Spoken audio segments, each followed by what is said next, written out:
Pastor, and so many times nag-usap kami, sabi niya na baka matulungan mo ang bayan natin. Bakit di ka tumakbo ng presidente?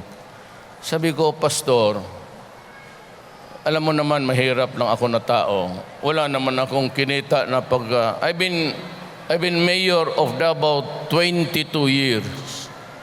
At lahat yan sa tulong rin ni Pastor. Sinabi ko, wala pera, matanda na ako, at wala akong ka-ambisyon. Wag ho kayong ma-offend po, yun talaga ang totoo. Wala akong balak maging presidente kasi ayaw ko magtrabaho kasi matanda na ako. Gusto ko na lang may mga umaga na ayaw ko nang tumindig. Diyan na ako sa kama, tapos nagtatawag na lang ako. Parang gusto ko nang mag-enjoy. 70 years old, may mga sakit ako, may Barrett ako dahil sa inom, at dahil sa sigarilyo, may Berger's disease ako, caused by nicotine. Kaya may mga sakit ako, hindi masyado maganda ang circulation ko sa buhay.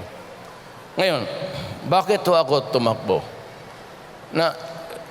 Despite na sinabi ko kay Pastor, o in spite na sinabi ko sa ayaw kong tumakbo, I would not give you the reason now kasi tapos na eh.